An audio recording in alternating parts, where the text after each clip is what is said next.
Entroido, antroido, entrudio, entrudo. Son verbas galegas que denominan a festa da risa e da burla. O entroido é a forma concreta de expresión en Galicia dos ritos e costumes comuns a bella Europa. Xa que logo, non se poden ver as manifestacións desta singular festa sen encuadralas nun marco amplo que excede dos límites xeográficos e culturais da nosa terra. Pero sí se pode falar das formas orixinais cos que a grande festa das festas prendeu nas nosas aldeas e cidades dende hai moitos séculos. Houbo un tempo no que ningunha aldea galega que se preciase deixaba de vivir as súas espontáneas, sincelas e liberadoras entroidadas. Eran festas colectivas e populares, surdidas dunha tolería súpeta nas que tomaba parte toda a aldea. De todo este conglomerado de mascarada e ritual rural queda moi pouco na Galicia do noso tempo. A forte represión sufrida por esta festa tras a Guerra Civil, o alto índice de migración e un acelerado proceso de urbanización da vida e dos costumes foron arrecunchando e sepultando ritos, bromas, máscaras, sátiras, burlas e comparsas. Tras a dictadura e coincidindo cos novos aires da democracia, as aldeas e cidades acolleron o entroido con renovado entusiasmo, facendo o renacer. Pero en moitos casos, o renacido carnaval non é máis ca unha festa programada e subvencionada que carece totalmente de espontaneidade, traicionando deste xeito a esencia máis genuína desta celebración. A orixe do entroido pérdese na noite dos tempos, podendo situala na prehistoria ou na Idade Media, segundo a liña de opinión a que se apunte cada un. Para os seguidores da primeira tese, este tipo de festas foron comuns a todos os povos primitivos e chegaron ao noso tempo en forma de supervivencias dos ritos dionisíacos, gregos ou das festas saturnais romanas.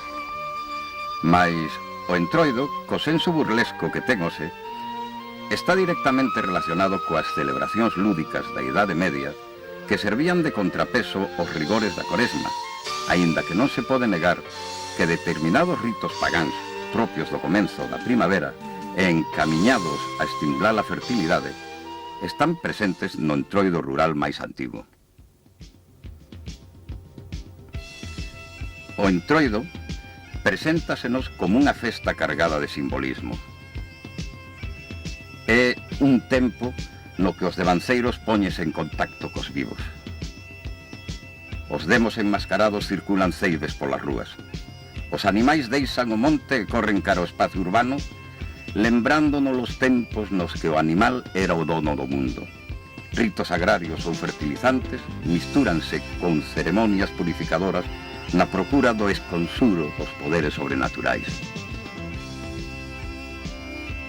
O caos que se crea nestes días ven a ser unha crítica contra a moral e as normas establecidas. E mesmo unha purificación para entrar na primavera. É, sobre todo, un período igualador. Invírtense os códigos sociais, invírtense os sexos e fanse todo tipo de excesos como unha exaltación da carne. A tendencia á parodia e a burla crean un ambiente teatral burlesco no que todo pode ser criticado e ridiculizado. O mutuo embadurnamento con farelos, fariña, cinza, borralla ou ferruse abre no domingo fareleiro ou borrallento e pola vía dos feitos o tempo da inversión das normas e da transgresión dos bons hábitos da aldea ou da vila.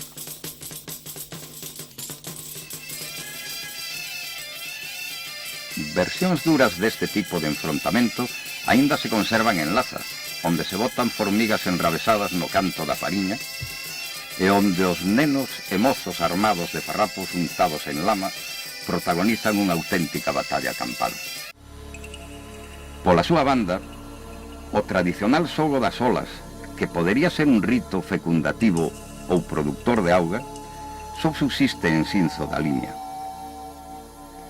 Cara a tardiña, xúntanse na praza todas as xentes que queren participar ou simplemente presenciar o xogo. Faise un gran círculo de mozos e homes acurtidos e o maiordomo dá a orde de saída da primeira ola. A ola de barro, que en ocasións vai chea de fariña, auga ou caramelos, vai pasando duns a outros, tendo que aturar a burla do resto dos xogadores e do respetable, aquel que non logra recollela, a máis de verse obrigado a pagar unha ola de viño a xeito de castigo colectivo.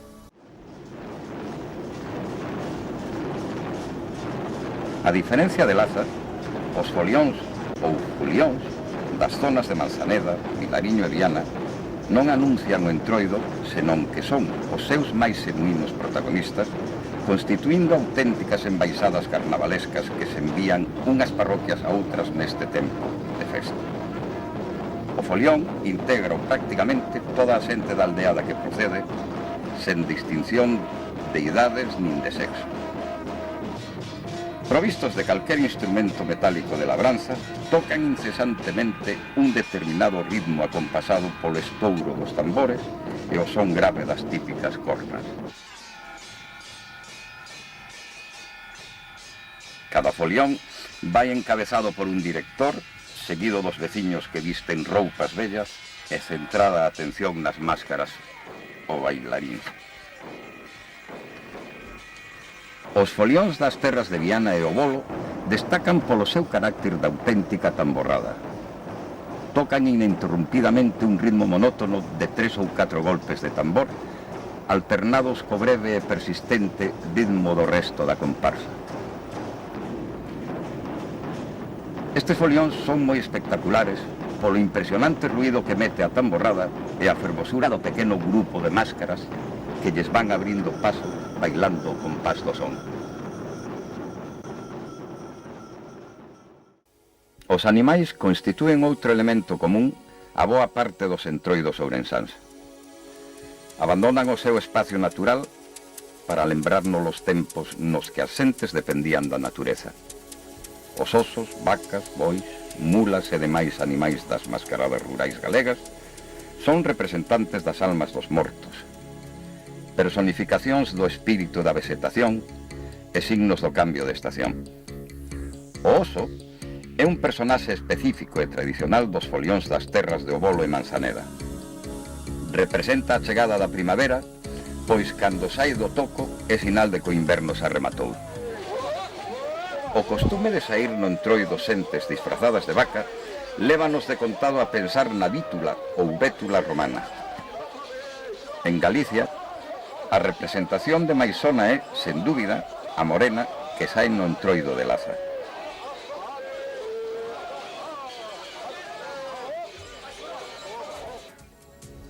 A morena está formada por unha cabeza feita de madeira, cornos auténticos e ollo e lingua vermellos. O corpo da vaca é un pau que un home tapado cun cobertor leva ao ombreiro. De rabo leva un toso que ao dar voltas rápidas pica aos que están ao redor.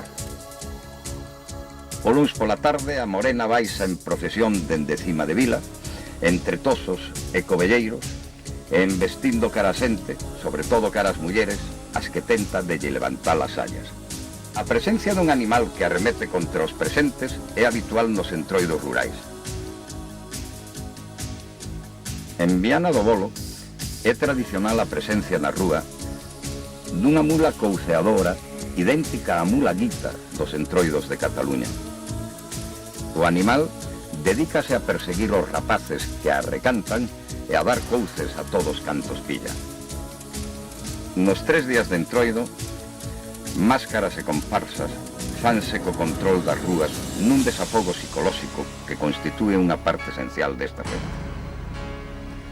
A pervivencia de determinadas máscaras en certas vilas ou parroquias convertiuse nun sinal de identidade dos seus habitantes e nun xeito de reafirmar a súa pertenza a esa vila ou parroquia concreta.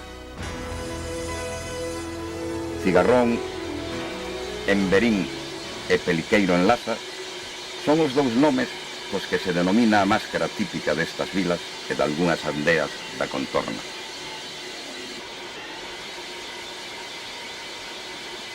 O domingo, a saída da misa,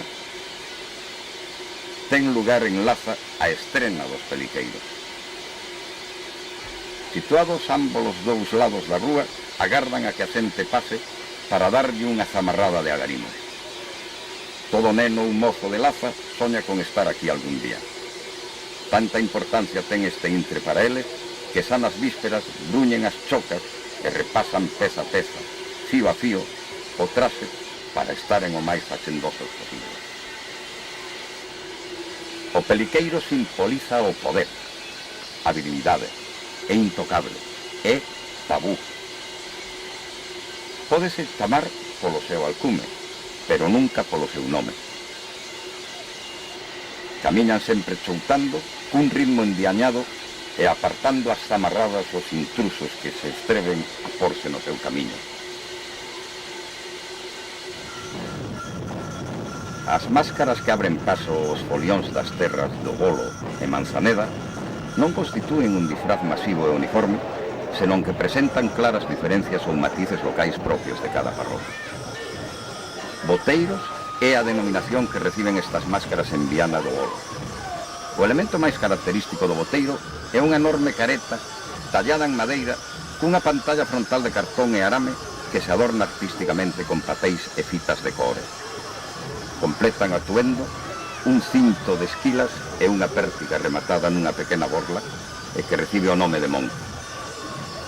Os boteiros van en pequenos grupos, abrindo de paso aos folións e bailando e choutando o compás da música. Compre ter unha gran habilidade e resistencia física para aguantar o peso da máscara ou careta e bailar ao mesmo tempo sin quitala en ningún momento.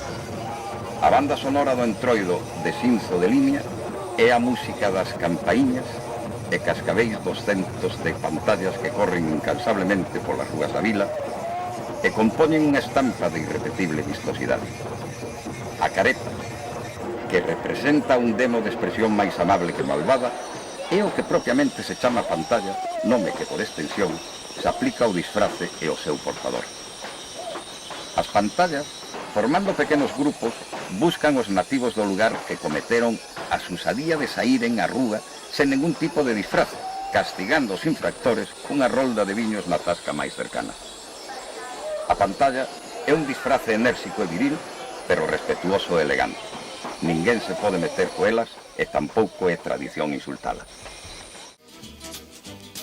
Como contrapunto a un entroido rural rico en ritos, máscaras e tradicións, atopámonos hoxe un carnaval urbano no que se impón o espectáculo frente á espontaneidade, os disfraces ostentosos frente á imaginación, as carrozas e comparsas frente á farsa e á risa, os desfiles con confeti e serpentinas frente á fariña ou a cinza. Un carnaval que se caracteriza polo seu refinamento, polo culto ao bonito, en lugar do grotesco, e polo seu control e dirección por parte das autoridades, no que, en fin, se impón o bo gusto burgués frente á alegría e o disfrute popular. O elemento común a todas as fórmulas de despedida ritual do entroido é a lectura dun sermón, testamento ou reparto. Nuns casos, trátase dun cura que sermonea os presentes, noutros, do testamento dun animal que se enterra, e en ocasións da distribución das partes dun animal de forma simbólica e burlesca, como acontece en Laza. Buenas tardes, compañeros. Teño permiso do alcalde para interrumpirvos o baile. Só é o momento para votar o testamento. Ai meu burro, como te me fuches tú? Descanso das miñas pernas e do meu cu se está acabando. Só quedan os cagallós, que como sempre, son para min e para vos. Bueno, isto acabouse. Veremos con toda a raza, viva o mellor entroido, que é o entroido de Laza. No entroido, asistimos a infinidade de ritos agrarios ou fertilizantes misturados con ceremonias purificadoras. A inversión da orde establecida fai do mundo cotidiano un mundo ao revés. A farse, a crítica e a autosátira aportan unha insólita terapia de grupo. O caos que se crea nestes días significa o esfarelamento da orde do ano anterior, facendo nacer a nova orde do ano que ven.